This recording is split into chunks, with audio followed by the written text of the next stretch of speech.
നമ്മുടെ ചിന്തയിലേക്ക് കടക്കുന്നു. എബ്രായലേഖനം 13-ാം അധ്യായം അതിന്റെ 17-ാമത്തെ വാക്യമാണ് നമ്മൾ കഴിഞ്ഞ ദിവസം മുതൽ ചിന്തിച്ചുകൊണ്ടേയിരിക്കുന്നത്. വീണ്ടും ഒരിക്കൽ കൂടെ ഹീബ്രൂസ് ചാപ്റ്റർ 13 വേഴ്സ് നമ്പർ 17 17-ാമത്തെ വാക്യം ഒരിക്കൽ കൂടെ വായിച്ചാട്ട്.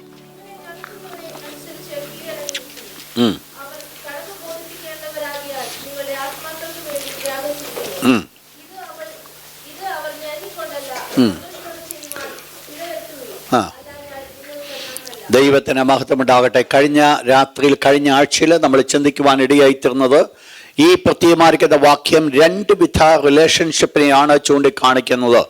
ഒന്നാമത്തെ ബന്ധമെന്ന് പറയുന്നത് ആടുകൾക്ക് ഇടയനോടുള്ളൊരു ബന്ധം നയിക്കുന്ന, പ്രത്യേകിച്ച് ഈ വാക്യം പഠിപ്പിക്കുന്നത് കഴിഞ്ഞ കാലങ്ങളിൽ നിങ്ങളെ നടത്തിയ ദൈവദാസന്മാരെന്നുള്ളതല്ല, ഇപ്പോൾ നിങ്ങളെ നയിച്ചുകൊണ്ടിരിക്കുന്ന ദൈവദാസന്മാരാണെന്നുള്ളതാണ് വിഷയം. ഇപ്പോൾ നിങ്ങളെ നയിച്ചുകൊണ്ടിരിക്കുന്ന പ്രിയപ്പെട്ടവർ, അവരുമായിട്ടുള്ള ആടുകളുടെ ബന്ധം എന്തായിരിക്കണം? രണ്ടാമത്തെ വിഷയം, ആ ഇടയന് എന്തായിരിക്കണം ആടുകളുമായിട്ടുള്ള ചുമതല, റെസ്പോൺസിബിലിറ്റി. ഈ രണ്ട് കാര്യങ്ങളാണ് നമ്മൾ ഈ ഭാഗത്ത് കാണുന്നത്.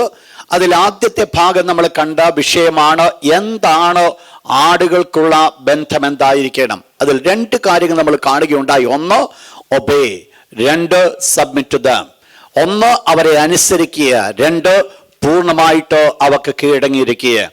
ഈ രണ്ട് കാര്യങ്ങളെ കുറിച്ചാണ് കഴിഞ്ഞ ദിവസം നമ്മൾ ചിന്തിച്ചത്. അതോടൊപ്പം തന്നെ ഒരു ഇടയൻ എന്നുള്ള വാക്കില് പുതിയ നിയമത്തിൽ വെളിപ്പെടുത്തപ്പെട്ടതായിരിക്കുന്ന 3 വേർഡുകളെ കുറിച്ച് നമ്മൾ ചിന്തിച്ചു. അത് 3ഉം ദൈവം അവരെ ഏൽപ്പിച്ചതായിരിക്കുന്ന വേലയുമായിരിക്കുന്ന ബന്ധത്തിൽ, ഒന്നുകിൽ അതിന്റെ ഒഫീഷ്യൽ പൊസിഷനുമായിരിക്കുന്ന ബന്ധത്തിൽ, അവരുടെ ക്വാളിഫിക്കേഷനോ അല്ലെങ്കിൽ അവരിൽ കാണുന്നതായിരിക്കുന്ന ചുമതലകളോ ആണ് ആ പേരിൽ വെളിപ്പെടുന്നത്. ഇന്ന് രാത്രിയിൽ ആ വിഷയത്തിലേക്ക് ഞാൻ വീണ്ടും കടക്കുവാൻ ആഗ്രഹിക്കുന്നില്ല. എന്നാൽ ഇന്ന് നമ്മുടെ വിഷയത്തിൽ ഞാൻ നിൽക്കുവാൻ ആഗ്രഹിക്കുകയാണ്. 17-ാം അധ്യായത്തിന്റെ അതിന്റെ 1-ാമത്തെ വാക്യം വീണ്ടും നമ്മൾ ഇന്ന് ചിന്തിക്കുവാൻ പോകുന്നത് എന്തായിരിക്കണം അവരുടെ duty, the duty of a shepherd. ഇടയൻ്റെതായിരിക്കുന്ന ഒരു ജോലി എന്തായിരിക്കണം, എന്തൊക്കെയാണ് ഇടയൻ ചെയ്യേണ്ടത്, ആടുകൾ എന്ത് ചെയ്യണമെന്ന് നമ്മൾ കണ്ടു. എന്നാൽ ഇടയന്റെ ഭാഗത്ത് നിന്ന് ദൈവം എക്സ്പെക്ട് ചെയ്യുന്നത് എന്താണ്? അതിൽ 1-ാമത്തെ ഭാഗമാണ് ദ ഫസ്റ്റ് വേർഡ്. ഒന്നാമത്തെ ഭാഗമാണ് അതിന്റെ 17-ാമത്തെ വാക്യം. ആദ്യ ഭാഗം വീണ്ടും ഒരിക്കൽ കൂടെ വായിച്ചാട്ട്. Praise God. 1-ാമത്തെ ഭാഗം എന്ന് പറയുന്നത് they have to rule the people. അവർ ജനത്തെ ഭരിക്കേണ്ടവരാണ്, നയിക്കേണ്ടവരാണ്. അവർ ജനത്തെ നയിക്കേണ്ടവരാണ്. അവിടെ ആ വേർഡ് 17-ാമത്തെ വാക്യപ്രകാരം പറയുന്നു, നിങ്ങളെ നടത്തുന്നവരെ എന്ന് പറഞ്ഞാൽ ഈ ഒരു പൊസിഷൻ എന്ന് പറയുന്നത് ഇറ്റ്സ് ഗോഡ് അതോറിറ്റി, അധികാരത്തിന്റെ ഒരു പൊസിഷനാണ്. It's God authority. ഒരു ഇടയൻ എന്നുള്ള വേർഡിൽ നമ്മൾ നിൽക്കുമ്പോൾ ഇടയന് എന്തുണ്ട്? അധികാരമുണ്ട്. നമ്മൾ കഴിഞ്ഞ ദിവസം നമ്മൾ റോമൻസ് ചാപ്റ്റർ 13 നമ്മൾ പഠിക്കുകയുണ്ടായി. ഉള്ള അധികാരങ്ങളോ ദൈവത്താൽ നിയമിക്കപ്പെട്ടിരിക്കുന്നു. അതുകൊണ്ട് ഏത് അധികാരത്തിനും ഏത് മനുഷ്യനും ശ്രേഷ്ഠാധികാരികൾക്ക് കീഴടങ്ങിയിരിക്കട്ടെ. ദൈവത്താൽ അല്ലാതെ ഒരു അധികാരവും ലഭിക്കുന്നില്ല. അങ്ങനെയെങ്കിൽ ഒരു പ്രത്യേകമായിരിക്കുന്ന ശുശ്രൂഷയ്ക്ക് വേണ്ടി ആരെങ്കിലും ദൈവം തെരഞ്ഞെടുത്തുവെങ്കിൽ ആ വ്യക്തിയുടെ നാരിക്കുന്ന സ്വന്തം കഴിവുകൊണ്ട് ലഭിച്ചതായിരിക്കുന്ന പൊസിഷൻ അല്ല, പകരം ദൈവമാണ് അവരെ ആ പോസ്റ്റിലേക്ക് ആക്കി വെച്ച്. It's God's appointment. അത് ദൈവത്തിൻ്റെതായിരിക്കുന്ന തെരഞ്ഞെടുപ്പാണ്. ദൈവമാണ് ആ ജോലിക്ക് ആക്കി വെച്ചിരിക്കുക. കഴിഞ്ഞ ദിവസം നമ്മൾ എസ്കേൽ ചാപ്റ്റർ 34 34-ാം അധ്യായത്തിൽ കൂടെ വളരെ ഡീറ്റെയിൽ ആയിട്ട് നമ്മളത് പഠിക്കുവാനായിട്ട് കാരണമായി തീർന്നു. എന്നാൽ ഇവിടത്തെ വിഷയം എന്ന് പറയുന്നത് നിങ്ങളെ നടത്തുന്നവരെ. ആ പ്രത്യേകമായിരിക്കുന്ന വാക്യം നമ്മളൊന്ന് പഠിക്കണമെങ്കിൽ ഒരിക്കൽ കൂടെ 1-2 വാക്യങ്ങളോട് വായിക്കുമ്പോൾ ആ സംഭവം നമുക്ക് എന്തെന്ന് മനസ്സിലാക്കുവാൻ സാധിക്കും. അതിന് ആധാരമായിട്ട് 1 Peter chapter 5 verse number 2. Praise God. അവിടെ വളരെ മനോഹരമായിട്ട് ദൈവത്തിന്റെ ദാസൻ പത്രോസ് വെളിപ്പെടുത്തുകയാണ്, ഇടയനോട് പറയുകയാണ്, നിങ്ങളുടെ വിചാരണയിലുള്ള ദൈവത്തിന്റെ ആട്ടുംകൂട്ടം under your care, your protection എന്ന് പറഞ്ഞാൽ ഇടയൻ നയിക്കേണ്ടവനാണ്. പക്ഷെ ഇടയൻ നയിക്കേണ്ടത് ഒരു ഭരണത്തെക്കുറിച്ചല്ല അവിടെ ചൂണ്ടിക്കാണിക്കുന്നത്. It's not an iron ruling. ഒരു പേടിപ്പിച്ചുകൊണ്ട് ഭരിക്കുന്ന അവസ്ഥയല്ല ഒരു ഇടയിൽ കൂടെ ആട് എക്സ്പെക്ട് ചെയ്യുന്നത്. പിന്നെ എന്താണ്? നിങ്ങളുടെ വിചാരണയിൽ അണ്ടർ യുവർ കെയർ. വീണ്ടും ഒരിക്കൽ കൂടെ അത് എന്താണ് സംഭവിച്ചത് നിങ്ങൾ മനസ്സിലാക്കണം. അണ്ടർ യുവർ കെയർ, നിങ്ങളുടെ വിചാരണയിൽ എന്ന് പറയുമ്പോൾ ഒരു കാര്യം നമ്മൾ മനസ്സിലാക്കണം. സംവൺ നമ്മുടെ കരങ്ങളിൽ ഏൽപ്പിച്ചതാണോ, ഒരു ഇടയന്റെ കരങ്ങളിൽ ഏൽപ്പിച്ചതാണോ ആടുകളെ? ആ ഇടയന്റെ മിടുക്കൊണ്ട് സമ്പാദിച്ചതല്ല ആടുകൾ, ഇടയന്റെ കഴിവുകൊണ്ട് നേടപ്പെട്ടതല്ല ആടുകൾ. ഇടയന് എത്രമാത്രം ക്വാളിറ്റി ഉള്ളതായിരുന്നാലും വാസ്തവത്തിൽ ദൈവം ഒരു ആടിനെ ഏൽപ്പിച്ചു കൊടുത്തുവെങ്കിൽ അത് നമ്മൾ കാണുന്നത് ദൈവമാണോ അവരെ കയറിയുവാൻ തക്കവണ്ണം ഇടയന്മാരെ ആക്കി വെച്ചു. ഒരു വാക്യം കൂടെ, ആക്ട്സ് ചാപ്റ്റർ 20 വേഴ്സ് 28, അപ്പോസ്തലപ്രവൃത്തി 20-ാം അധ്യായം 28-ാമത്തെ വാക്യം.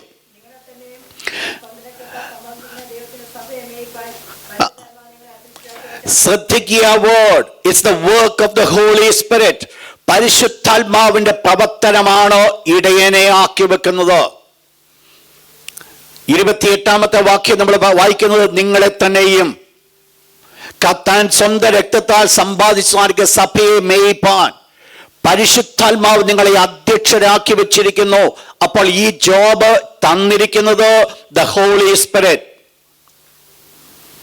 അരുമനാഥനാകുന്ന യേശുക്രിസ്തുവിന്റെ വേർഡ് ഇവിടെ വളരെ വാല്യൂ ഉണ്ട്.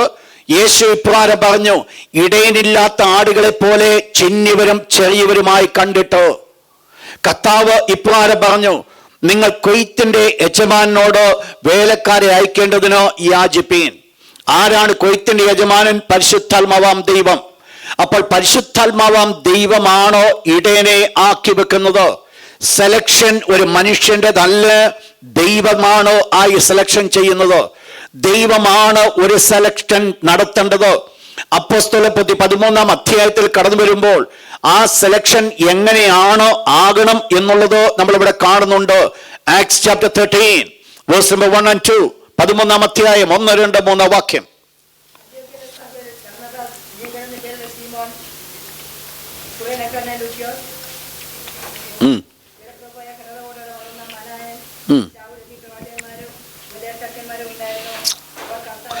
അവർ കർത്താവിനെ ആരാധിച്ചും ഉപവസിച്ചും കൊണ്ടിരിക്കുമ്പോൾ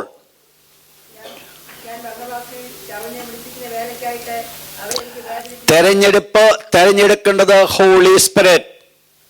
നോട്ട് ഈ ആ ഭാഗം, മനുഷ്യനല്ല തെരഞ്ഞെടുക്കുന്നത്, ദ ഹോളി സ്പിരിറ്റ്. വീണ്ടും അതേ വാക്യം, ആ വാക്യം നേരെ വീണ്ടും ഒന്നോട് വായിച്ചാട്ട്. താഴത്തെ വാക്യം, അവർ കർത്താവിനെ ആരാധിച്ചും ഉപവസിച്ചും കൊണ്ടിരിക്കുമ്പോൾ.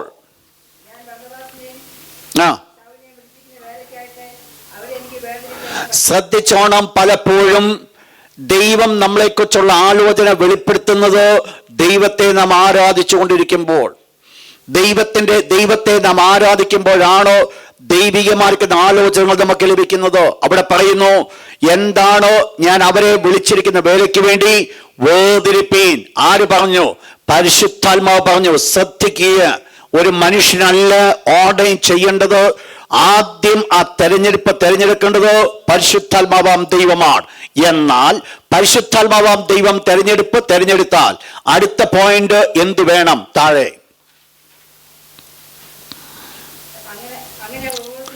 അങ്ങനെ അവർ ഉപവസിച്ച് പ്രൈസ് ഗോഡ് എന്ത് ചെയ്തു? സഭ അവരുടെ മേൽ കൈവച്ചു. അപ്പോൾ സഭയുടെ ഉത്തരവാദിത്വമാണോ ദൈവം കൊടുത്ത അപ്പോയിന്റ്മെന്റ്? സഭ അംഗീകരിച്ച് സഭ അത് വെളിപ്പെടുത്തുക എന്നുള്ളത്. ഇതാണ് ഓർഡിനേഷന്റെ ചടങ്ങ് എന്ന് പറയുന്നത്. പരിശുദ്ധാത്മാവ് വെളിപ്പെടുത്തി, പരിശുദ്ധാത്മാവ് തെരഞ്ഞെടുത്തു. ആ തെരഞ്ഞെടുക്കപ്പെട്ട പരിശുദ്ധാത്മാവ് തെരഞ്ഞെടുക്കുമ്പോൾ ആ സഭയിൽ അവരായിരുന്ന ഇടത്ത് വെച്ച് തന്നെ ദൈവത്തിന്റെ പരിശുദ്ധ സഭ ഒന്നടങ്കമായിട്ട് അവരുടെ മേൽ കരങ്ങൾ വെച്ച് അവരെ ശുശ്രൂഷയ്ക്ക് വേണ്ടി വേർതിരിക്കുന്നതായിട്ട് കാണുന്നുണ്ട്. അപ്പോൾ ഇതിൽ കൂടെ ഞാൻ പറഞ്ഞു വന്ന വേർഡ് ഇതാണ്. പ്രത്യേകിച്ച് ഒരു ഇടയ ശുശ്രൂഷ എന്ന് ചിന്തിക്കുമ്പോൾ ആ ഇടയ ശുശ്രൂഷയിലേക്ക് കൊണ്ടുവരുന്നത് പരിശുദ്ധാത്മാവാൻ ദൈവമാണ്. അങ്ങനെയെങ്കിൽ പരിശുദ്ധാത്മാവാൻ ദൈവമാണ് കൊണ്ടുവരുന്നെങ്കിൽ അവിടെ നമ്മൾ വായിച്ചു മാറിക്കുന്ന ഭാഗം വീണ്ടും അപ്പോസ്തലപ്രവൃത്തി 20-28. Acts 20:28.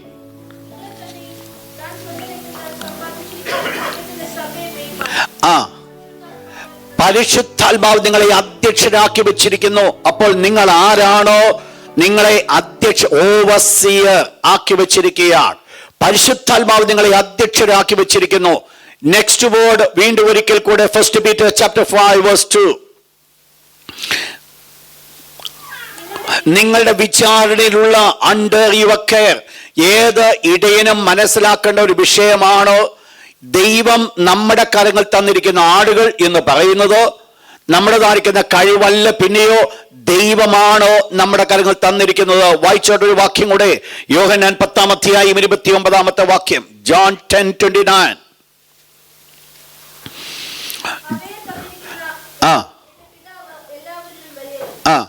അവയെ തന്നിരിക്കുന്ന എന്റെ പിതാവ് സകല വലിയവൻ. അരിമനാഥനാകുന്ന യേശു പറയുകയാണോ?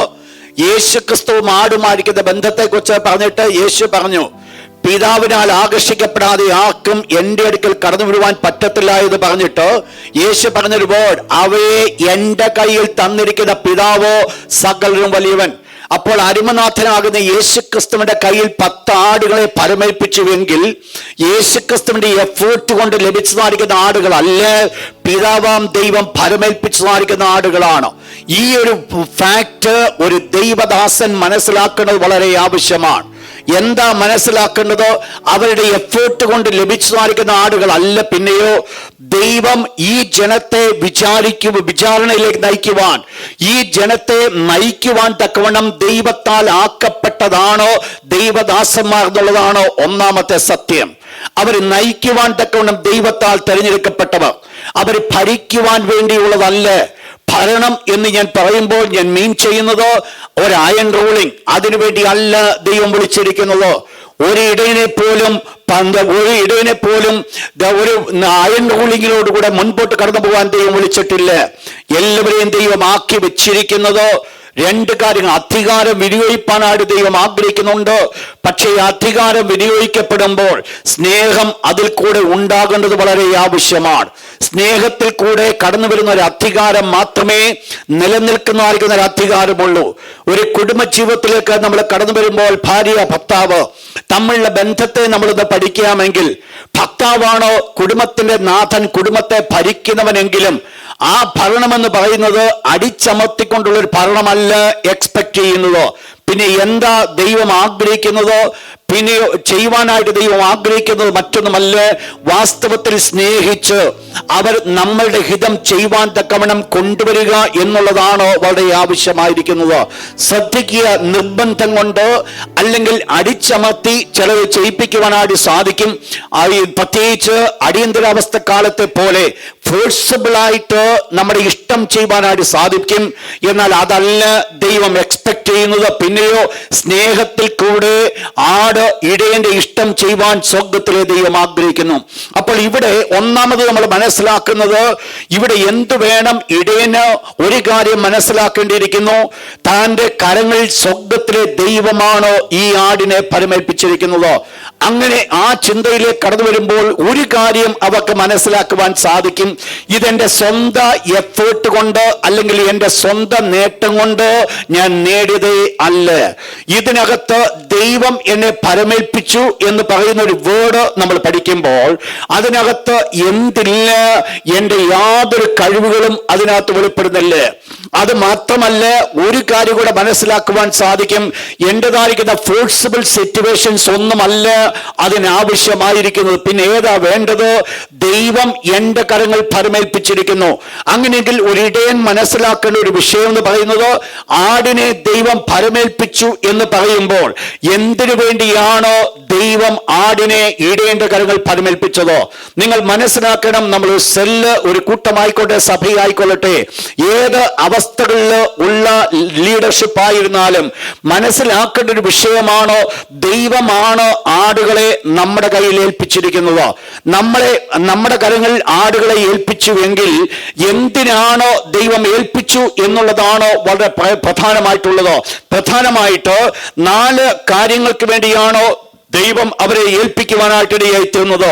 ഒന്നാമത്തെ കാര്യം 1 പത്രോസ് 5-2 വാക്യം.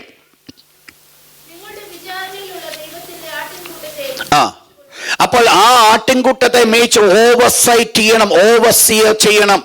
അതിനെ നിങ്ങൾ സൂക്ഷിക്കണം, അതിനെ നിങ്ങൾ അധ്യക്ഷത വഹിക്കണം.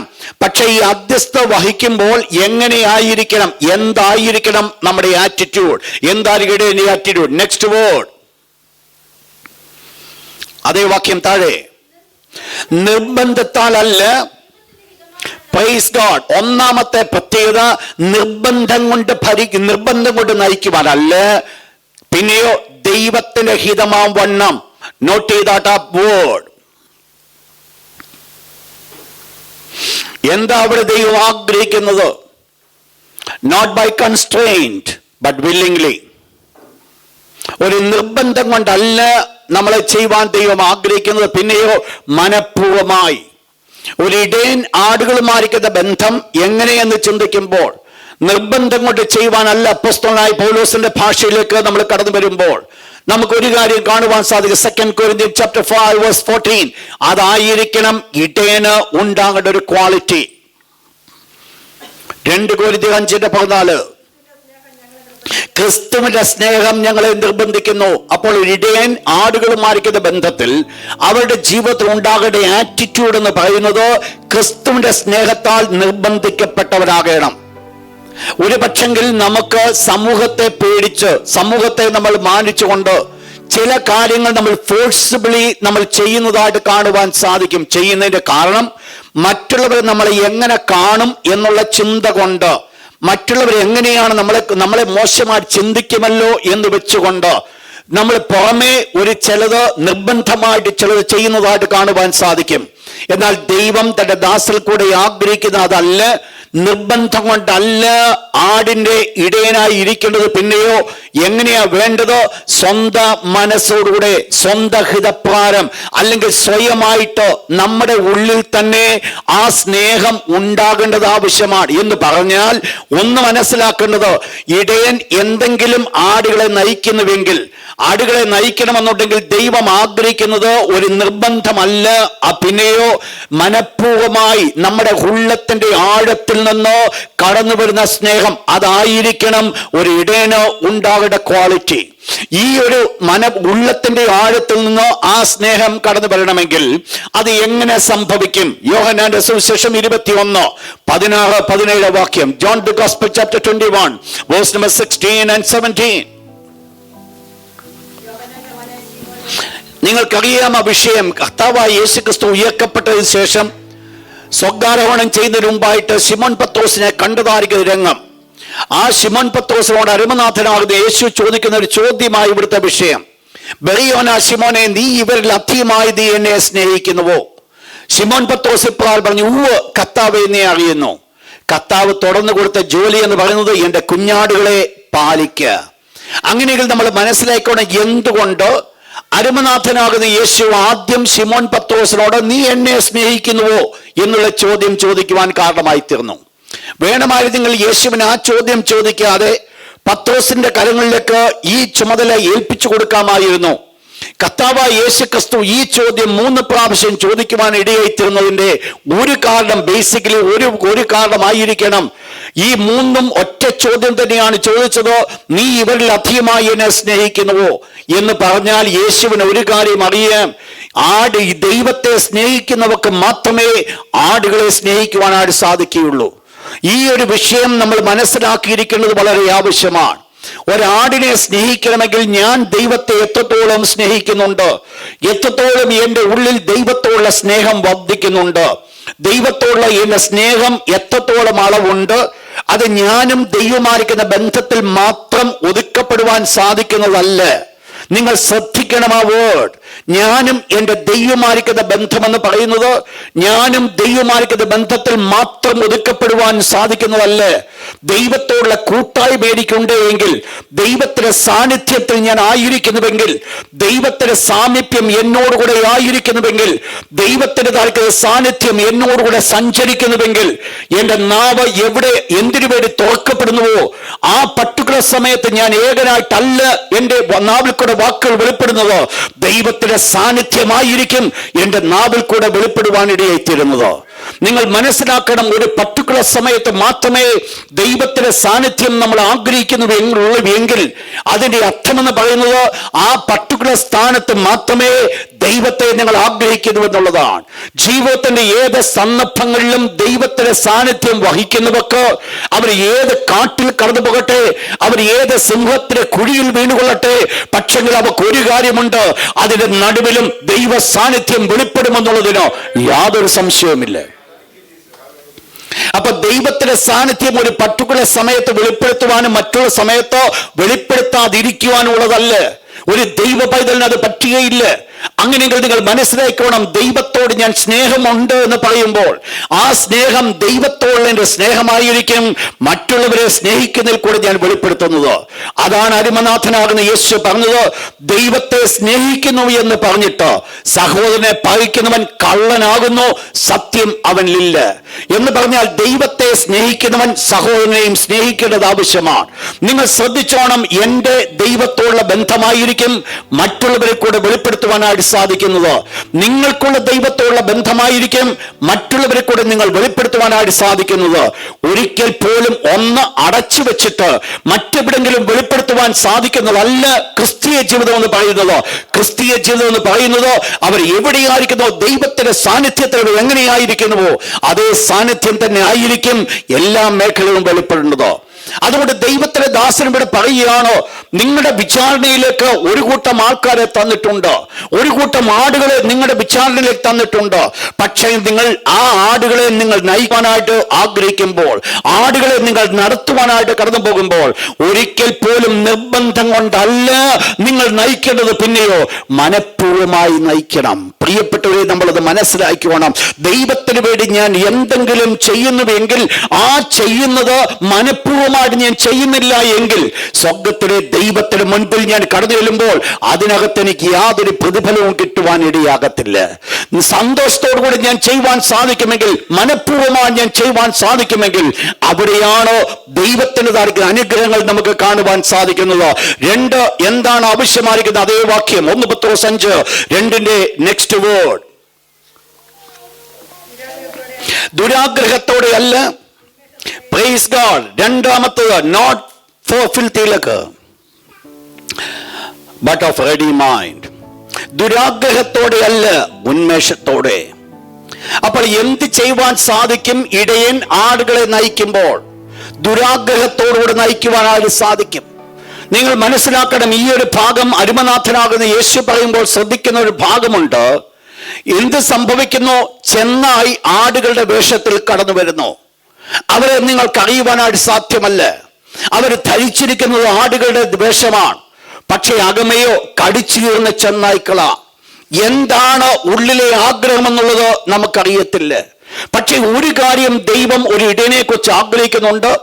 ഈ ആടുകളെ കുറിച്ചുള്ള ബന്ധത്തിൽ ഒരു ദുരാഗ്രഹം ഉണ്ടാകുവാൻ ഇടയനിൽ കൂടെ ദൈവം ആഗ്രഹിക്കുന്നില്ല. വായിച്ചോട്ടോ, അപ്പോസ്തലപ്രവൃത്തി 20-ാം അധ്യായം 29-ാമത്തെ വാക്യം. 20-ാം അധ്യായം 29. ശ്രദ്ധിക്കുക വേർഡ്. ഞാൻ പോയ ശേഷം അപ്പോസ്തലനായ പൗലോസ് അത് എഫെസോസിലെ സഭയ്ക്ക് പറഞ്ഞു കൊടുക്കുന്ന ആലോചനയാണ്. ഞാൻ പോയ ശേഷം ആട്ടിൻകൂട്ടത്തെ ആദരിക്കാത്ത കൊടിയ ചെന്നായ്ക്കൾ നിങ്ങളുടെ ഇടയിൽ കടക്കും. അപ്പോൾ കടക്കുവാനായിട്ട് ചാൻസ് ഉണ്ട്. എന്താ കടക്കുവാൻ പോകുന്നത്? ചെന്നായി. നിങ്ങൾ മനസ്സിലാക്കട്ടെ, ചെന്നായായിട്ടാണ് അത് വെളിപ്പെടുന്നതെങ്കിൽ ഒരിക്കലും സഭ അത് അക്സെപ്റ്റ് ചെയ്യത്തില്ല. പിന്നെ അവർ എന്തായിട്ടായിരിക്കും വെളിപ്പെടുവാൻ പോകുന്നത്? ആടുകളായിട്ട് വെളിപ്പെടുവാൻ പോകുന്നു. അപ്പോൾ ഇവിടുത്തെ വിഷയം എന്ന് പറയുന്നത് ദുരാഗ്രഹത്തോടുകൂടിയല്ല. ഒരു ഇടയൻ ആടുകളെ നടിക്കുവാനായിട്ട് ആഗ്രഹിക്കുമ്പോൾ, ഇടയന്റെ കരങ്ങളിലേക്ക് ദൈവം കുറച്ച് ആടുകളെ കൊടുത്തിരിക്കുമ്പോൾ, ദൈവം ആ ഇടയനിൽ കൂടെ ആഗ്രഹിക്കുന്നത് ആടുകളെ നയിക്കുന്നത് കൊണ്ട് അനാവശ്യമായ ഒരു ദുരാഗ്രഹം അവന്റെ ഉള്ളിൽ ഉണ്ടാകരുത്. എന്തെങ്കിലും പേഴ്സണൽ മോട്ടീവ്. നിങ്ങൾ 34-ാം അധ്യായം നിങ്ങൾ വായിച്ചപ്പോൾ അവിടെ നമ്മൾ കാണുകയുണ്ടായി, ആടുകളെ മേയ്ക്കേണ്ടതിന് പകരം അന്നത്തെ ഇടയന്മാർ ആടുകളുടെ മേധസ് അവർ തിന്നുവാനായിട്ട് ഇടയായിത്തീർന്നു. ആടുകളെ നയിക്കുവാനാണ് ഇടയന്മാരെ വെച്ചത്. പക്ഷെങ്കിൽ ഇടയൻ ആടുകളെ നയിക്കുന്നതിന് പകരമായിട്ട് ആടിനെ കൊന്ന് അതിന്റെ മേധസ് തിന്നുവാൻ കാരണമായി തീർന്നു. ദൈവം ആഗ്രഹിക്കുന്ന ഒരു ഇടയനെ കുറിച്ച് നമ്മൾ കാണുമ്പോൾ ആ ഇടയനെ കൂടെ ദൈവം എക്സ്പെക്ട് ചെയ്യുന്ന ഒരു കാര്യമുണ്ട്. തന്റെ ഉള്ളിൽ പോലും ഒരു ദുരാഗ്രഹം ഉണ്ടാകുവാൻ ഇടയാകും എന്ന് പറഞ്ഞാൽ പേഴ്സണൽ മോട്ടോ കണ്ടുകൊണ്ടല്ല ആടുകളെ പരിപാലിക്കുവാൻ ദൈവം ആഗ്രഹിക്കുന്നത്. ദൈവം അത് എക്സ്പെക്ട് ചെയ്യുന്നതേ ഇല്ല. വ്യക്തിപരമായിരിക്കുന്ന താല്പര്യത്തിന് വേണ്ടി അല്ല ദൈവം ആടുകളെ നമ്മുടെ കരങ്ങൾ തന്നിരിക്കുന്നത്. ദൈവം നമ്മുടെ കരങ്ങൾ തന്നിരിക്കുന്ന ആടുകളോ എന്റേതായിരിക്കുന്ന ശരീരത്തെ കൊഴുപ്പിക്കുവാൻ വേണ്ടിയുള്ളതല്ല. ദൈവം ഒരാടിനെ തന്നിട്ടുണ്ടെങ്കിൽ ദൈവം അത് എക്സ്പെക്ട് ചെയ്യുന്ന ഒരു കാര്യമുണ്ട്. ഒരു ഇടയന്റെ ഉള്ളിൽ ഒരല്പം പോലും ദുരാഗ്രഹം ഉണ്ടാകുവാൻ ഇടയാകരുത്. ഈ ആടുകളെ കൊണ്ട് എനിക്ക് ഇന്നത് നേടുവാൻ സാധിക്കും, ഈ ആടുകൾ കൂടെ എനിക്ക് ഇന്നത് ചെയ്യുവാൻ സാധിക്കും. അതല്ല ഒരു ഇടയന്റെ ഉള്ളിൽ ഉണ്ടാകേണ്ടത്. ഇടയൻ ചെയ്യേണ്ടത് ദുരാഗ്രഹത്തോടെയല്ല, പിന്നെ എന്ത് വേണം? ഉന്മേഷത്തോടുകൂടെ. ഇവിടെയാണ് ഒരു ഇടയന്റേതായിരിക്കുന്ന ക്വാളിറ്റി വെളിപ്പെടുന്നത്. ഈ ഒരു ചിന്തയിലേക്ക് കടന്നു വരുന്നതായ സമയത്ത് ഒരു ഇടയന്റെ മുൻപിൽ ഒരു പാർഷ്യാലിറ്റി കാണുകയില്ല, മുൻപില് ഒരു ദുരുദ്ദേശമില്ല, മുൻപില് ഒരു ദുശ്ചിന്തകളില്ല. എന്താണ് ഇടയനുണ്ടാകേണ്ട രണ്ടാമത്തെ ക്വാളിറ്റി എന്ന് പറഞ്ഞ് വായിച്ചോട്ട് 2 Timothy chapter 2 verse 21.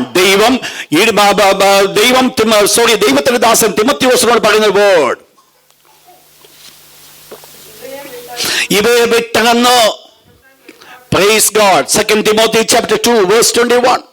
അവിടെ പറഞ്ഞു ഇവയെ വിട്ടകന്ന് തന്നെ താൻ വെടിപ്പാക്കുന്നവൻ. അപ്പോൾ എന്താണ് ഇവിടെ പറയുന്നത്? ഇവയെ വിട്ടകലുവാൻ സാധിക്കാത്ത സിറ്റുവേഷനിലായിരിക്കുമെങ്കിലും ഒരു ഇടയനാകുവാൻ ആഗ്രഹിക്കുന്ന ഒരു വ്യക്തി, ദൈവത്തിന് വേണ്ടി വേല ചെയ്യുവാൻ ആഗ്രഹിക്കുന്ന ഒരു വ്യക്തിക്ക് അവനിൽ ഉണ്ടാകേണ്ട ഒരു പ്രത്യേകതയാണ് ഇവയെ വിട്ടകലുവാനുള്ള ഒരു മനസ്സ് ഉണ്ടായിരിക്കണം. വിട്ടകലുവാനുള്ള ഒരു മനസ്സ്, ദുശ്ചിന്തകൾ മാറ്റപ്പെടുവാനുള്ള ഒരു മനസ്സ്, ദുഷ്ട ആഗ്രഹങ്ങൾ മാറ്റപ്പെടുവാനുള്ള മനസ്സ്.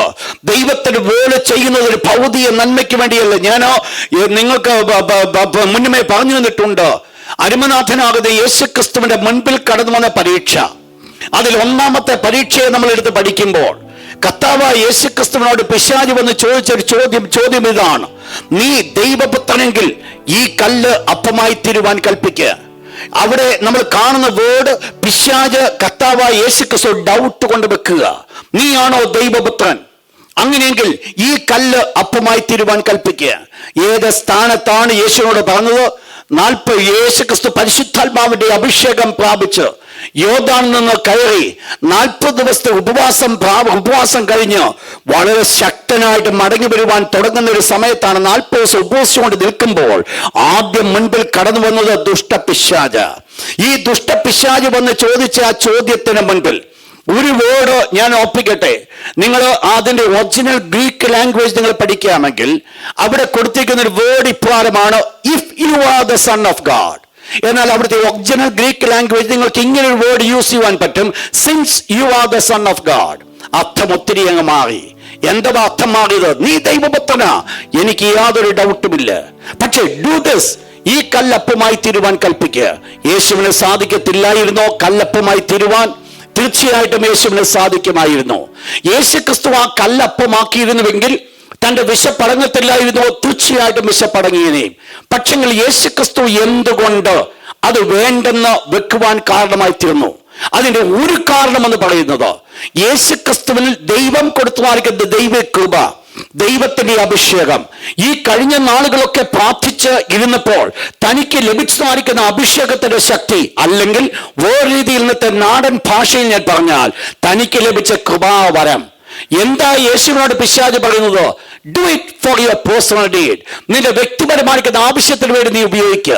നിനക്ക് വിശപ്പുള്ളവനാ, നിനക്കിപ്പോൾ 40 ദിവസമായി നീ ആഹാരം കഴിക്കാതിരിക്കുക, അതുകൊണ്ട് നിനക്ക് വിശപ്പുണ്ട്. ഒരു കാര്യം ചെയ്യുക, നിന്നിൽ വ്യാപരിക്കുന്ന ദൈവിക കൃപാവരം നിന്റെ ഭൗതികമായിരിക്കുന്ന ആഗ്രഹത്തിന് വേണ്ടി ഉപയോഗിക്കുക. ശ്രദ്ധിക്കണം, ഒരു ദൈവ പൈതൽ, ഒരു ദൈവദാസനായിരിക്കുന്ന ഒരു വ്യക്തിയെ കുറിച്ച് സ്വർഗത്തിലെ ദൈവം ആഗ്രഹിക്കുന്നത് അവനെ എത്രത്തോളം ദൈവം കൃപയിൽ നിറച്ചു നിർത്തിയാലും, എത്രത്തോളം കൃപാവരങ്ങളാൽ അവൻ വളർത്തപ്പെട്ടാലും, ഒരിക്കൽ പോലും ദൈവം തന്റെ കരങ്ങൾ തന്നിരിക്കുന്ന കൃപാവരങ്ങൾ ഭൗതിക നന്മയ്ക്കായി ഉപയോഗിക്കുവാൻ ഒരിക്കലും ഇടയാകരുത്. ദൈവം തന്നിരിക്കുന്ന ഭൗതിക കൃപാവരങ്ങൾ എന്റെയും നിങ്ങളുടെ ഭൗതിക നന്മയ്ക്കാട് ഉപയോഗിക്കപ്പെടുവാൻ കാരണമാകുമെങ്കിൽ അരുമനാഥനാകുന്ന യേശു പിശാചിനെ ജയിക്കുവാൻ ഇടയായിത്തീർന്ന സ്ഥാനത്ത് എന്റെയും നിങ്ങളുടെ ശുശ്രൂഷയുടെ മണ്ഡലത്തിൽ ഞാൻ നിങ്ങൾ തോൽക്കുവാൻ കാരണമായി തീരുക. ശ്രദ്ധിക്കണം ദൈവത്തിന്റെ മക്കൾ, പിശാച് പല രീതിയിൽ പ്രവർത്തിക്കുവാൻ സാധിക്കുമെങ്കിലും എനിക്കും നിങ്ങളിൽ ഉണ്ടാകേണ്ട ഒരു കാര്യം ദൈവം പറഞ്ഞത് ദുരാഗ്രഹത്തോടെയല്ല. ഉള്ളിന്റെ ഉള്ളിൽ ഒരു ആഗ്രഹം ഉണ്ടാകരുത്, ഉള്ളിന്റെ ഉള്ളിൽ മോശമാർഗ ചിന്താഗതി ഉണ്ടാകരുത്.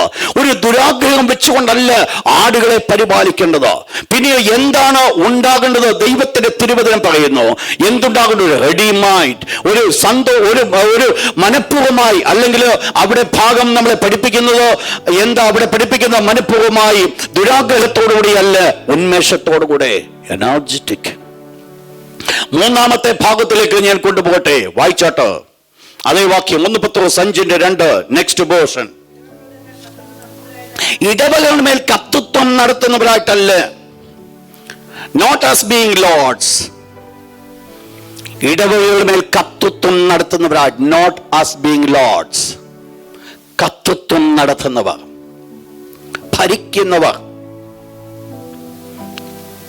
ഇവിടെ ഈ വേർഡ് നമ്മൾ പഠിക്കുമ്പോൾ നമ്മൾ കാണുന്നത് ഒരു ദാസനും യജമാനുമാർക്കും ഒരു ബന്ധം, ഒരു ഇംപ്ലിസിറ്റ് ഒബീഡിയൻസ്. ഇടവകളിൽ കർത്തൃത്വം നടത്തുക. നിങ്ങൾക്കറിയാം അവിടെ യൂസ് ചെയ്ത വേർഡ് ലോർഡ്. ലോർഡ് എന്ന് പറയുമ്പോൾ എന്താണോ ആടും ഇടയനുമാർക്കും ബന്ധം, ലോർഡ് മീൻസ് മാസ്റ്റർ. മാസ്റ്റർ എന്ന് പറയുമ്പോൾ ആടിന്റെ ബന്ധം എന്തുവാ? സെർവന്റ്. സെർവന്റും മാസ്റ്റർമാർക്കും ബന്ധം. അതിൽ കൂടെ എന്താണോ മാസ്റ്റർ എക്സ്പെക്ട് ചെയ്യുന്നത്? ഇംപ്ലിസിറ്റ് ഒബീഡിയൻസ്, പൂർണ്ണമായിരിക്കുന്ന അനുസരണം. വള്ളി പുള്ളിമാകത്തില്ല, പറഞ്ഞത് അതുപോലെ അനുസരിച്ചില്ലെങ്കിൽ ശാപത്തിന്റെ വാക്കുകൾ, വേണ്ടാത്ത വാക്കുകൾ. ഇതല്ല ദൈവം ഒരു ഇടയനെ കുറിച്ച് ദൈവം എക്സ്പെക്ട് ചെയ്യുന്നത്. ജനത്തെ പേടിപ്പിച്ച് നിർത്തുന്നതല്ല ഒരു ഇടയന്റെ ജോലി. ഒരിക്കലും ഒരു ഇടയൻ അത് ചെയ്യുവാൻ ഇടയാകരുത്. വ്യക്തിപരമായിരിക്കുന്ന കാര്യത്തിന് വേണ്ടി, വ്യക്തിപരമായിരിക്കുന്ന ആവശ്യങ്ങൾക്ക് വേണ്ടി ആടുകളെ ഭയപ്പെടുത്തി നിർത്തുന്നതല്ല ഒരു ഇടയന്റെ പ്രത്യേകത. ഒന്ന് മനസ്സിലാക്കണം, ദൈവമാണ് നമ്മുടെ കരങ്ങൾ തന്നിരിക്കുന്നത്. ദൈവം തന്നിരിക്കുന്നിടത്തോളം കാലം നമ്മുടെ കയ്യിൽ കാണുമതോ അതോർത്ത് ദൈവത്തിന്റെ മഹത്വം പറയുക. ദൈവം തന്നിരിക്കുന്നുവെങ്കിൽ പ്രൈസ് ദി ലോർഡ്, ഇല്ല എങ്കിലും പ്രൈസ് ദി ലോർഡ്. നമ്മൾ മനസ്സിലാക്കേണ്ട ഒരു വിഷയം ഇതാ. എന്താ അവിടെ പറയുന്നത്? ഒരു ഇടയനെ കുറിച്ച് അവിടെ പറയുന്ന വേർഡ് എന്ന് പറയുന്നത്, അതിന് എന്തുണ്ടാകണം? ആടുകളെ ഭരിക്കുന്നവരായിട്ടല്ല. പിന്നെ എന്താ വേണ്ടത്? മാതൃകയാകണം. നിങ്ങൾ ശ്രദ്ധിക്കണമേ, ഈ ഒരു വേർഡ് ഞാൻ ഓർപ്പിക്കട്ടെ. ഞാനും നിങ്ങളും ഒരു മാതൃകയാകാതെ ആടുകൾ ഒരു മാതൃകയാകുവാൻ സാധ്യമല്ല. ആട് നമ്മൾ എക്സ്പെക്ട് ചെയ്യുന്ന പോലെ ഒരു മാതൃക നയിക്കണമെന്നുണ്ടെങ്കിൽ ഞാനും നിങ്ങളും അത് കാണിച്ചു കൊടുത്തെങ്കിൽ മാത്രമേ സാധ്യമാകുകയുള്ളൂ. എന്റെയും നിങ്ങളുടെയും മുൻപിൽ ഞാനും നിങ്ങളും അരുമനാഥനാകുന്ന യേശു ക്രിസ്തുവിന്റെ പ്രത്യേകത ആയതായിരുന്നു. യേശു തന്റെ ക്രൂശീകരണത്തിന്റെ തൊട്ട് മുൻപ്, തന്നെ പിടിക്കപ്പെടുവാൻ പോകുന്നതിന് മുമ്പ് യേശു തന്റെ 11 ശിഷ്യന്മാരോട് പറഞ്ഞു, എഴുന്നേൽപ്പീൻ, നാം പോക. എന്നിട്ട് യേശു പിന്നിലല്ല നടന്നത്, യേശു മുൻപെയാ നടന്നത്. തന്റെ മുൻപിൽ കടന്നു വരുന്ന പ്രശ്നങ്ങൾ എന്താണെന്ന് അറിയാം. ഒരു ഇടയനും ഒരു കാലത്തും പിന്നിൽ നടക്കുകയില്ല. ഇടയൻ ആടുകളെ സ്നേഹിക്കുന്ന ഒരു ഇടയനാകുന്നുവെങ്കിൽ ഒരു കാലത്തും ഇടയൻ പിന്നിൽ അല്ല നടക്കുന്നത്, അവർ ആടുകളുടെ മുൻപിൽ തന്നെ കാണും. എന്ന് പറഞ്ഞാൽ അതാണ് ദൈവം എക്സ്പെക്ട് ചെയ്യുന്നത്. ഇടവകൾ മേൽ കർത്തൃത്വം നടത്തുന്നവരായിട്ടല്ല, അതിന് മാതൃകയായി തീർന്നുകൊണ്ട്. അപ്പോൾ മാതൃക വെളിപ്പെടുവാൻ തക്കവണ്ണം ദൈവം നമ്മെ കുറിച്ച് ആഗ്രഹിക്കുന്നു. വായിച്ചോട്ടോ 2 Thessalonians chapter 3 verse number 9. 2 Thessalonians chapter 3 verse 9. അധികാരമില്ലാഞ്ഞിട്ടല്ല. Praise God. അപ്പോസ്തലനായ പൗലോസ് കടന്നുപോയ സ്ഥലങ്ങളിലൊക്കെ കൈകൊണ്ട് അധ്വാനിച്ചതിന്റെ ഒരു കാരണമാണോ ഇവിടെ പറഞ്ഞു വന്നത്. അധികാരമില്ലാഞ്ഞിട്ടല്ല. ആട്ടിൻകൂട്ടത്തെ വളർത്തിയിട്ട് അതുകൊണ്ട് അതിന്റെ പാൽ കുടിക്കാതെ ജീവിക്കുന്നവനാ. പക്ഷെങ്കിൽ അവിടെ താൻ പറയുന്നത് അധികാരമില്ലാഞ്ഞിട്ടല്ല, പിന്നെയോ മറ്റുള്ളവർക്ക് ഒരു മാതൃക കാണിച്ചു തരേണ്ടതിന്. നിങ്ങൾ ശ്രദ്ധിക്കുക, ആ തൻ്റെ ജീവിതത്തിന്റെ ഒരു ആഗ്രഹം, താൻ എക്സ്പെക്ട് ചെയ്യുന്ന ആർക്ക് ചിന്ത. ഏത് വിധേനയും ആടുകൾക്ക് ഒരു മാതൃകയായി തീരുവാൻ, ഏത് വിധേനയും ആടുകൾക്ക് തൻ്റെ ജീവിതത്തിൽ കൂടെ ചെയ്ത് പഠിക്കുവാൻ തക്കവണ്ണം മാതൃകാപരമാർക്ക് ജീവിതം നയിക്കേണ്ട ഒരു വ്യക്തിയാണോ ഇടയൻ എന്ന് പറയുന്നത്? നിങ്ങൾ ശ്രദ്ധിച്ചോണം. അതുകൊണ്ട് ദൈവം നമ്മളെ ആക്കി വെച്ചിരിക്കുന്ന പൊസിഷനിൽ നമ്മൾ എത്രമാത്രം സൂക്ഷ്മതയോടെ വേണം പോകേണ്ടത് എന്നുള്ളൊരു വലിയ ദൂത് ഇതിനകത്തുണ്ട്. കാരണം മറ്റുള്ളവരെ നമ്മളെ നോക്കുന്നുണ്ട്, മറ്റുള്ളവരെ നമ്മളെ കാണുന്നുണ്ട്. ഞാൻ എന്ത് ചെയ്യുന്നുവോ അതിന്റെ 10 മടങ്ങ് കൂടുതലായിട്ടായിരിക്കും ആട് ചെയ്യുവാൻ പോകുന്നത്. കാരണം അതായിരിക്കും, അത്രയും ഫ്രീഡം ആയിരിക്കും കിട്ടുന്നത്. എന്നാൽ ഒരു ഇടയൻ മനസ്സിലാക്കേണ്ടത് ആടുകൾക്ക് പെർഫെക്റ്റ് ആയിട്ട് മാതൃക കാണിച്ചു കൊടുക്കുവാൻ ഇടയന് സാധിക്കണം. അപ്പോൾ ഏതെല്ലാം രീതികളിൽ എന്തെല്ലാം ഉണ്ടോ, ഏതെല്ലാം അവസ്ഥകളിൽ ഒരു മാതൃക കാണിച്ചു കൊടുക്കുവാൻ സാധിക്കുമോ, അതാണ് ദൈവം ആഗ്രഹിക്കുന്നത്. നിങ്ങൾ മനസ്സിലാക്കണം, ഇത് ഒരു ഇടയനെ കുറിച്ച് പറഞ്ഞു വരുമ്പോൾ ഇതൊക്കെ പള്ളിയിലെ അച്ഛന്റെ കാര്യമാണെന്ന് ചിന്തിക്കരുത്. നിങ്ങൾ വീട്ടിൽ നോക്കിക്കഴിഞ്ഞാൽ നിങ്ങൾ ആര് തന്നെയാ ഒരു മാതൃക നയിക്കേണ്ടവരാ. അപ്പൊ ഇൻഡിവിജ്വലായിട്ട് നമ്മൾ മേലും തൊട്ട് താഴെ വരെയുള്ളതായിരിക്കുന്ന ചിന്തകളാണ് ഇതിനകത്ത് നമ്മൾ എടുക്കേണ്ടത്. അരുമനാഥനാകുന്ന യേശു ഇപ്രകാരം പറഞ്ഞു, പൗലോസ് അപ്പോസ്തലൻ ഇപ്രകാരം പറഞ്ഞു, ഞാൻ ക്രിസ്തുവിന്റെ അനുകാരിയായിരിക്കുന്ന പോലെ നിങ്ങളും എന്റെ അനുകാരികളാകുവേൻ. Follow me. നിങ്ങൾ മനസ്സിലാക്കണം, മറ്റാർക്കും ആ വേർഡ് പറയുവാൻ സാധ്യമല്ല. തന്റെ ജീവിതത്തിൽ മാതൃകാപരമായ ജീവിതം നയിക്കുന്നു എന്ന് പറയുന്ന ഒരു വ്യക്തിക്ക് മാത്രമേ ഈ ഒരു വേർഡ് പറയുവാനായിട്ട് സാധിക്കത്തുള്ളൂ. ദൈവം നമ്മളെക്കുറിച്ച് ആഗ്രഹിക്കുന്നത് ആ സ്ഥാനത്തേക്ക് ഞാൻ നിങ്ങളും കടന്നു വരുവാനാണ് ദൈവം ആഗ്രഹിക്കുന്നത്. എന്താ ഇവിടുത്തെ വിഷയം? ഒരു വാക്യം കൊണ്ട് വായിച്ചായിട്ട് 1 തിമോത്തി chapter 3 verse 12. 1 തിമോത്തിയോസ് 3:12.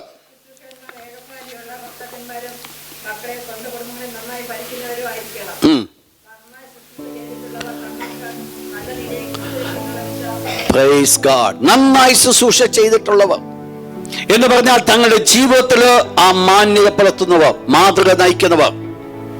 ടൈറ്റസ് തീത്തോസ് ലേഖനം 2-ാം അധ്യായം 7-ാമത്തെ വാക്യം. വിരോധി നമ്മെ കൊണ്ടൊരു തിന്മ പോലും പകവാൻ വകയില്ലാതെ. നിങ്ങൾ ആ വാക്യം നിങ്ങൾ അണ്ടർലൈൻ ചെയ്യുമോ?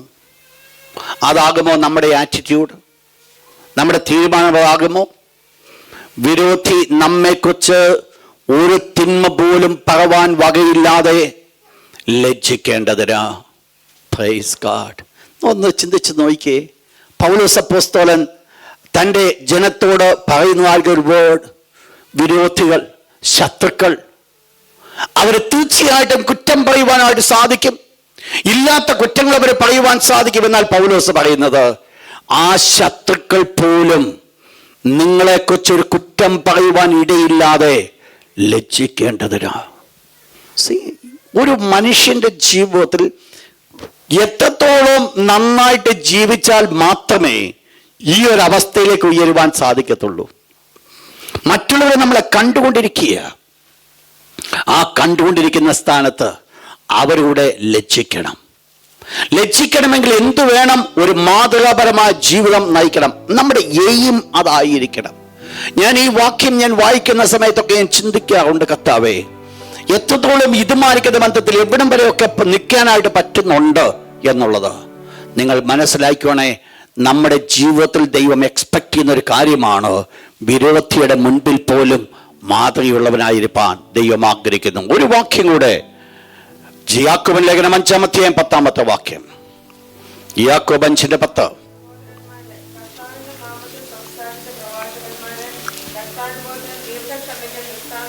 ദൃഷ്ടാന്തമായി അവരൊരു എക്സാമ്പിൾ ആയിരുന്നു, ഒരു മാതൃകയായിരുന്നു. എന്തായിരുന്നു വേണ്ടത്? ദൈവം അവിടെ എക്സ്പെക്ട് ചെയ്യുന്ന ഒരു കാര്യമുണ്ട്.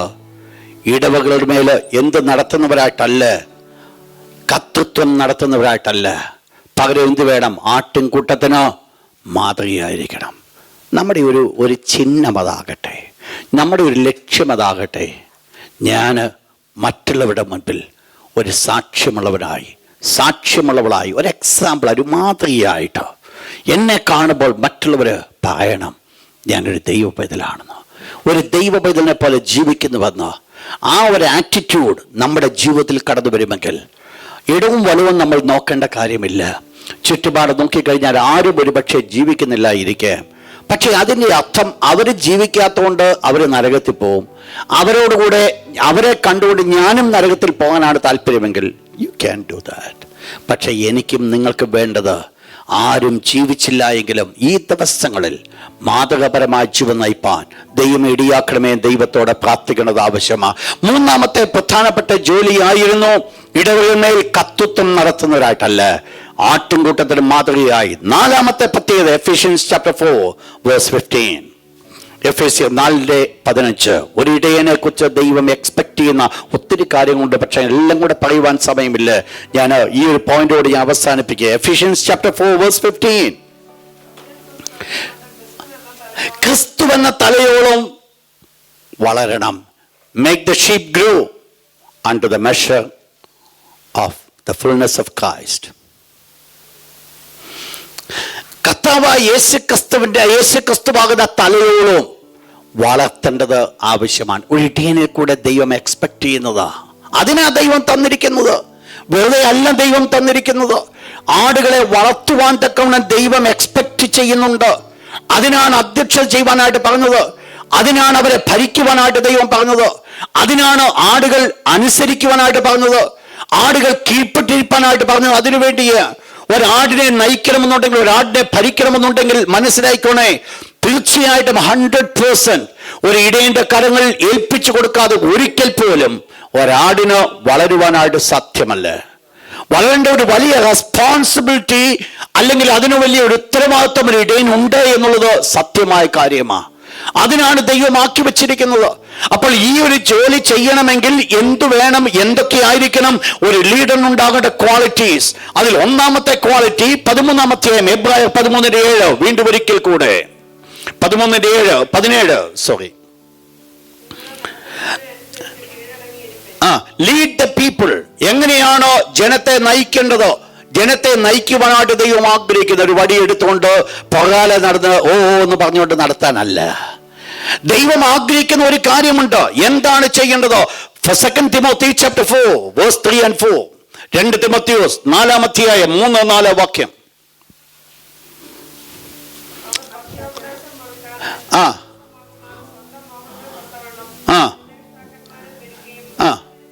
എന്ത് സംഭവിക്കും? ഒരു കാലം കടന്നു വരികയാണ്, ഉപദേഷ്ടാക്കന്മാരെ പെരുക്കുവാനായിട്ട് ഇടയായിത്തീരും. ഈ പ്രത്യമായ സ്ഥാനത്ത് അരുമരക്ഷകനായ യേശു പറഞ്ഞിരുമ്പോൾ ലൂക്ക് chapter 12:42. ഒരിടേണ്ടതായിരിക്കും ഒന്നാമത്തെ ജോലി, ഒന്നാമത്തെ ചുമതല. Luke chapter 12:42. അണ്ടർലൈൻ ചെയ്തു ആ വേഴ്സ്. യെസ്. തക്ക സമയത്ത് ആഹാരവീതം കൊടുക്കേണ്ടതിനാ. അപ്പോൾ ഒരു വിശ്വസ്തനും ബുദ്ധിമാനുമായ ഗ്രഹവിചാരകൻ എന്താ ആരെക്കുറിച്ച് അവിടെ പറയുന്നത് നിങ്ങൾ മനസ്സിലാക്കണം. ഇവിടെ പറയപ്പെടുന്ന വേർഡ് ഈ വ്യക്തിയെ കുറിച്ച് പറയുന്നു, അവൻ ഗ്രഹവിചാരകനാണ്. അതിന്റെ മുകളിൽ പറയുന്നു അവൻ നയിക്കുന്നവനാണ്. ഗ്രഹവിചാരകൻ എന്ന് പറയുമ്പോൾ എന്താ അർത്ഥം? എന്താ? അദ്ദേഹത്തിന്റെ കയ്യിൽ ഒത്തിരി കാര്യങ്ങളുണ്ട്, പഴയതും പുതിയതുമായിരിക്കുന്ന ഒത്തിരി കാര്യങ്ങളുണ്ട്. ആ ഗ്രഹവിചാരകത്വം നയിക്കുമ്പോൾ തന്റെ ഗ്രഹത്തിൽ ഒന്നിനും കുറവില്ല. പക്ഷെ ഒരു ഗ്രഹവിചാരകനായിട്ട് ഫലമേൽപ്പിച്ചിരിക്കുന്ന ആ സമയത്ത് ഒരു ഇടയനുണ്ടാകേണ്ട ഒരു ക്വാളിറ്റിയാണ് തക്ക സമയത്ത് ആഹാരവീതം ചെയ്യേണ്ടതിന്. ഇൻ ഡ്യൂ ടൈം ആഹാരം കൊടുക്കേണ്ടത് ഇൻ ഡ്യൂ ടൈം. അപ്പോൾ തക്ക സമയത്ത് ആഹാരവീതം കൊടുക്കേണ്ടതിനോ.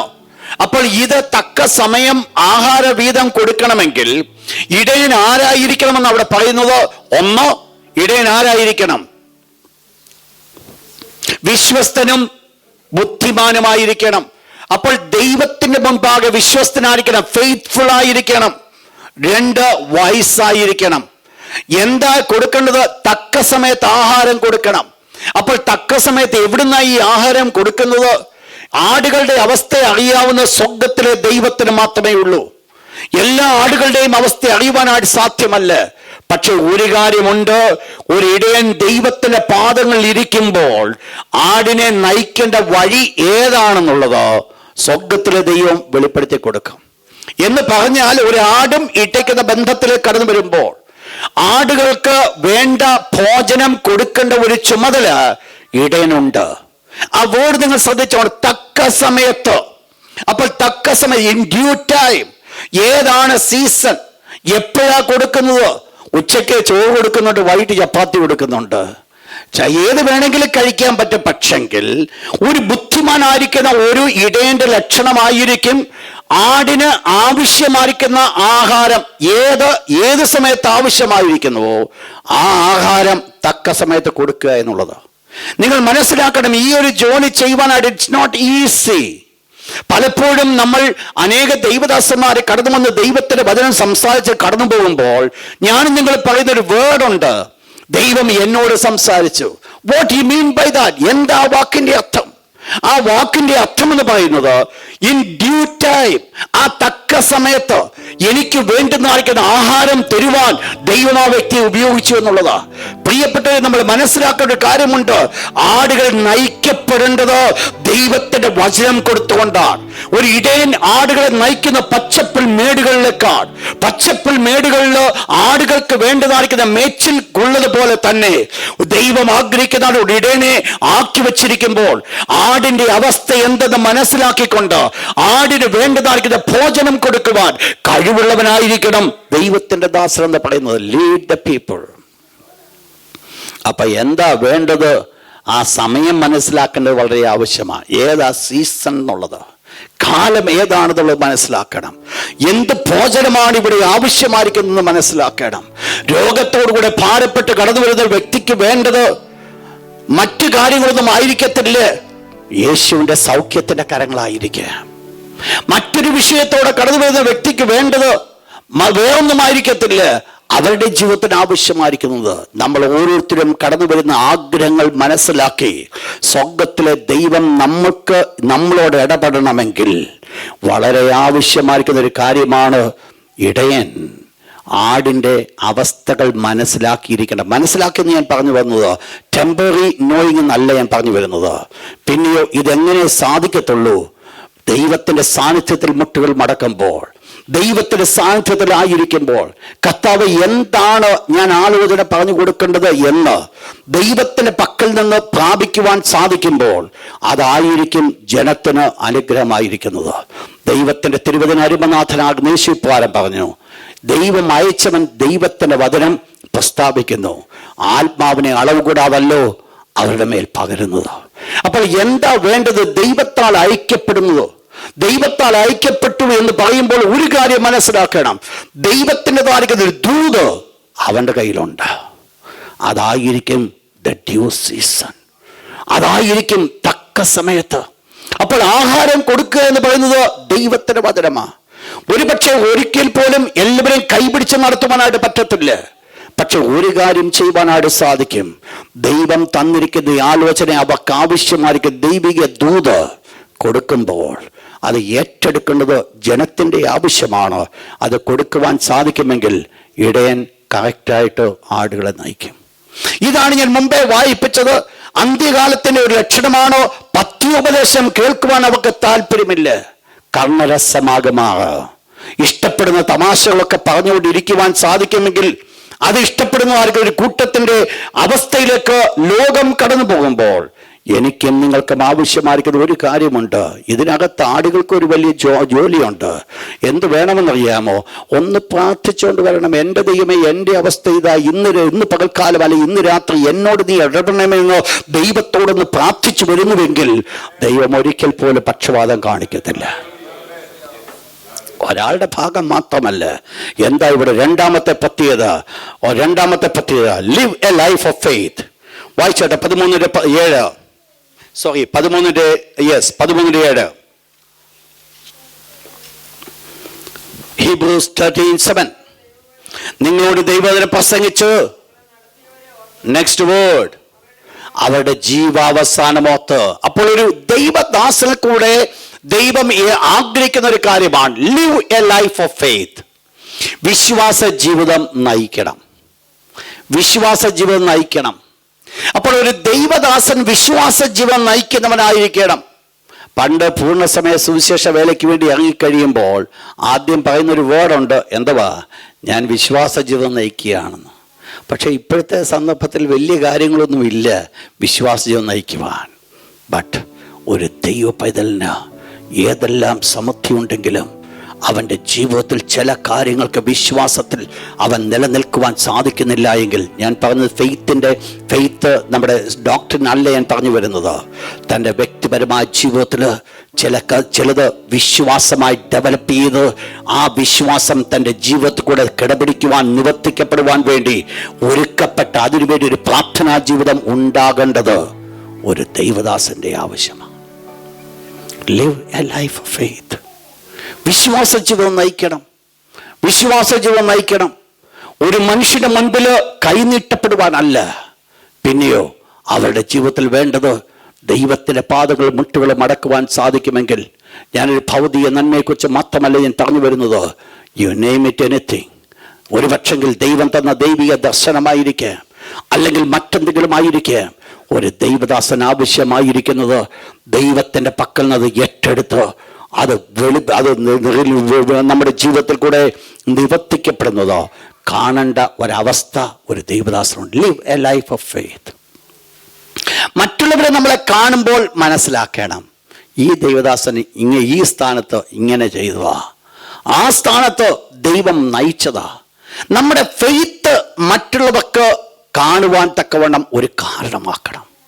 ദൈവം നമ്മളെക്കുറിച്ച് ആക്കിയിരിക്കുമ്പോൾ, ദൈവം നമ്മളെക്കുറിച്ച് ആക്കപ്പെട്ട സ്ഥാനത്ത് എൻ്റെയും നിങ്ങളുടെയും ജീവിതത്തിൽ വളരെ ആവശ്യമായിരിക്കുന്നത് live a life of faith.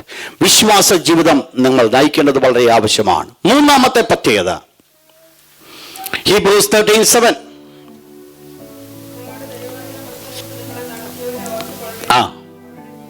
അവരുടെ ജീവാവസാനം if need be dies in loyalty.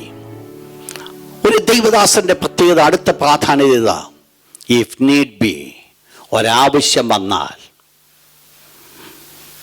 Dyes in loyalty, മരിക്കുവാനായിട്ട് ഏൽപ്പിച്ചു കൊടുക്കുക.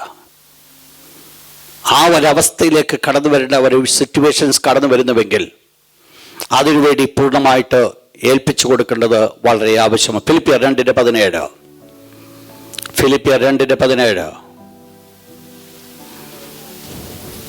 ഫിലിപ്പീൻസ് 2:17. നിങ്ങളുടെ വിശ്വാസം എന്ന യാഗം അർപ്പിക്കുന്ന ശുശ്രൂഷയിൽ, പ്രൈസ് ഗാഡ്, പൗലോസ് എന്താ പറയുന്നേ? നിങ്ങൾ കഷ്ടതയിൽ കൂടെ കടന്നു പോകുക, നിങ്ങൾക്ക് ബുദ്ധിമുട്ടുണ്ട്. നിങ്ങളുടെ വിശ്വാസം എന്ന യാഗം അർപ്പിക്കുന്ന ശുശ്രൂഷയിൽ നിങ്ങൾ വിശ്വാസം ഒരു യാഗമായി തീർന്നിരിക്കുക. പക്ഷേ ആ ശുശ്രൂഷയിൽ എൻ്റെ രക്തം ഒഴുക്കേണ്ടി വന്നാലും ഞാൻ സന്തോഷിക്കും എന്ന് പറഞ്ഞാൽ എന്തുവാ? I am ready to die for you. നിങ്ങളോടുകൂടെ മരിക്കുവാൻ എനിക്ക് ഒരുക്കമാണ്, നിങ്ങളോടുകൂടെ മരിക്കുവാൻ എനിക്ക് താല്പര്യമാണ്. ഇതാണ് ക്വാളിറ്റി. ഞാൻ കഴിഞ്ഞ ആഴ്ച പറയുണ്ടായി, ദൈവം ദാവീദിനെ ഒരു നല്ല ഇടയനാക്കി ഇൻ ഫ്യൂച്ചറിലും എഴുന്നേൽപ്പിക്കുവാൻ പോകുന്നതിൻ്റെ ഒരു കാരണം, ദാവീദ് ആടുകൾക്ക് വേണ്ടി തൻ്റെ ജീവൻ കൊടുത്തു. അതായിരുന്നു ദാവീദിൻ്റെ പ്രത്യേകത. ഒരു സിംഹം വന്ന് പിടിച്ചപ്പോൾ, ഒരു കരടി വന്ന് പിടിച്ചപ്പോൾ ആടിനെ കൊണ്ടുപോകട്ടെ എന്ന് ചിന്തിച്ചുകൊണ്ടല്ല. നിങ്ങൾ ശ്രദ്ധിച്ചോണം, ഒത്തിരി പ്രയാസകരമായിരിക്കുന്ന അല്ലെങ്കിൽ വിരുദ്ധമായിരിക്കുന്ന ചിന്തയോടുകൂടെ തനിക്ക് വേണേ ആടിനെ നോക്കാമായിരുന്നു. കാരണം അപ്പനും അമ്മയും മറന്നു കളഞ്ഞവരാ. ഈ അപ്പൻ്റെ അമ്മയുടെ ആടാ തൻ്റെ കയ്യിലിരിക്കുന്നേ. ഒരുപക്ഷെ വേണം ചിന്തിക്കാമായിരുന്നു, വായ് എൻ്റെ ജീവൻ കളഞ്ഞിട്ട് ഞാനിത് ചെയ്യേണ്ട കാര്യമല്ല. പക്ഷെങ്കിൽ ഇപ്രകാരമുള്ളതായിരിക്കുന്ന അവസ്ഥയിലും ദാവീദ് ചെയ്തത്, തന്നെ ഏൽപ്പിച്ച് സാധിക്കുന്ന ആ കാര്യങ്ങൾ വളരെ ഭംഗിയായി ചെയ്യുവാൻ ദാവീദിന് സാധ്യമായി. ശ്രദ്ധിച്ചോണേ, ആ വിഷയം അവിടെയാ. മരിക്കേണ്ട ഒരു വിഷയം കടന്നു വരുന്നുവെങ്കിൽ, അല്പം സഫർ ചെയ്യേണ്ട ഒരു വിഷയം കടന്നു വരുന്നുവെങ്കിൽ, I am ready to suffer with them. ആ ഒരു ആറ്റിറ്റ്യൂഡ് ഒരിടയന് ഉണ്ടാകേണ്ടത് ആവശ്യമാണ്. നാലാമത്തെ പ്രത്യേകത, 7ാമത്തെ വാക്യം വീണ്ടും ഒരിക്കൽ കൂടെ, ഹീബ്രൂസ് 13:7.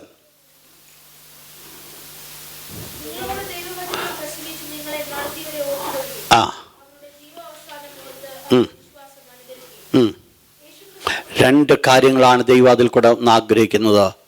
ആ ഒരു ലീഡർ എന്താകണം? ഒന്ന് പറയുന്നു ആൻ എക്സാമ്പിൾ, 2 ആൻ ഇൻസ്പിറേഷൻ. മറ്റുള്ളവർക്കൊരു ഇൻസ്പിറേഷൻ ആയിരിക്കണം ഒരിടയൻ. നയിക്കുന്ന വ്യക്തി മറ്റുള്ളവർക്കൊരു മാതൃകയായിരിക്കണം. Acts chapter 14:22. ഒരു മാതൃക.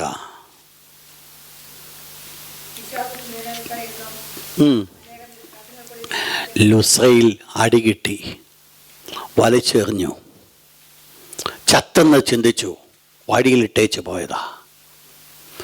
മരിച്ചുവെന്ന് ശത്രുഗണം മനസ്സിലാക്കിയിട്ടാ വലിച്ചെറിഞ്ഞത്. പക്ഷേ അല്പം കഴിഞ്ഞപ്പോൾ ജീവനൊക്കെ വന്നു, ഒന്ന് തട്ടിക്കുടഞ്ഞൊന്ന് എഴുന്നേറ്റു, വീണ്ടും എങ്ങോട്ട് പോയി? തന്നെ കൊന്നവരുടെ അടുക്കൽ. എന്നിട്ട് എന്താ പറയുന്നേ? താൻ അവരോട് പറഞ്ഞ വേർഡ് ഇതാണ്. വായിച്ചിട്ട് ഒരിക്കൽ കൂടെ ആ വേർഡ്, വിശ്വാസത്തിന്. നിങ്ങൾ ശ്രദ്ധിച്ച് നോക്ക്, വല്ല വിലയുണ്ടോ അതിന്? ആടി കൊണ്ട് ചത്തെന്ന് പറഞ്ഞേച്ച് വലിച്ചെറിഞ്ഞേച്ച് പോയതാ. ആ വലിച്ചെറിഞ്ഞേച്ച് പോയ ആ വ്യക്തിയാണ് ഒരല്പം കഴിഞ്ഞ് ജീവൻ പ്രാപിച്ച് നേരെ അവരുടെ അടുക്കൽ ചെന്നിട്ട് പറയുക, വിശ്വാസത്തിൽ നിലനിൽക്കണം. നിങ്ങൾ ചിന്തിച്ചേ, ഈ ജനം മരിക്കാനായിട്ട് വില്ലിങ് ആകുമോ ഇല്ലയോ?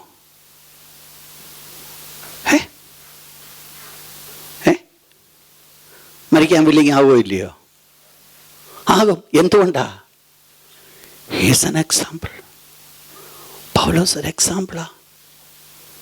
കൊന്നുവെന്ന് ചിന്തിച്ച സ്ഥാനം, ഇത്രമാത്രം അടികൾ കിട്ടിയിട്ട്, അടികൾ കിട്ടിയ സ്ഥാനത്ത് താൻ അത് വിട്ടേച്ച് ഇനി ഞാൻ അങ്ങോട്ട് പോകുന്നില്ല, അടുത്ത അടിക്ക് വേണ്ടി പോകുന്നില്ല ഇത് ചിന്തിച്ചുകൊണ്ടിരിക്കുവാനല്ല, താൻ അങ്ങോട്ട് ചെല്ലുക. രണ്ടാമത്തെ വേർഡ് നിങ്ങൾ നോക്കി, താൻ പറഞ്ഞ വേർഡ് തന്നെ, വിശ്വാസത്തിൽ നിലനിൽക്കണം. ഇങ്ങനെ അനേക കഷ്ടങ്ങൾ കൂടെ എന്ന് പഠിപ്പിക്കുന്ന ദൈവമക്കൾക്ക് എന്തോ ഇല്ല. പൗലോസ് പറയുന്നു ദൈവമക്കൾക്ക് എന്തോ ഉണ്ട്. രോഗം ദുഃഖത്തെക്കുറിച്ചാണ് ഞാൻ പറഞ്ഞു വരുന്നത്, ദൈവഹിതപ്രകാരമുള്ള കഷ്ടതയെക്കുറിച്ചാണ് പറഞ്ഞു വരുന്നത്. എൻ്റെ ദൈവത്തിൻ്റെ സുവിശേഷം ഞാൻ ഏൽക്കുന്നത് മുഖാന്തരമായിട്ട് ഞാൻ അനുഭവിക്കേണ്ടി വരുന്നതായിരിക്കുന്ന കഷ്ടത, അതെൻ്റെ കൂടെ പാപ്പ, അത് ഞാൻ അനുഭവിക്കേണ്ടതാ. ദൈവം എൻ്റെ കയ്യിൽ തന്നിരിക്കുന്നത് അത്. പക്ഷെ എന്തു വേണം എൻ്റെ ജീവിതത്തിൽ? നാളെ എന്നെ കാണുന്നവർക്ക് അല്ലെങ്കിൽ മറ്റുള്ളവർക്ക് ഞാനൊരു ഇൻസ്പിറേഷനായി തീരണം. മറ്റുള്ളവർക്ക് അവരെ ഒന്ന് ഉത്തേജിപ്പിക്കുന്ന ഒരാളായി മാറ്റപ്പെടണം. നമ്മുടെ സാക്ഷ്യങ്ങളായിക്കോട്ടെ, നമ്മുടെ വാക്കുകളായിക്കൊള്ളട്ടെ, നമ്മുടെ പ്രവൃത്തികൾ കൂടെ അവരെ ഒന്ന് എഴുന്നേൽപ്പിക്കുവാൻ സാധിക്കുമെങ്കിൽ, തളർന്നു കിടക്കുന്ന അവസ്ഥയിൽ നിന്ന് അവരെ ഒന്ന് എഴുന്നേൽപ്പിക്കുവാൻ സാധിക്കും. ഒരു വാക്യം കൂടെ വായിച്ചാട്ട്, ഫിലിപ്പീൻസ് ചാപ്റ്റർ 1 വേഴ്സ് 14.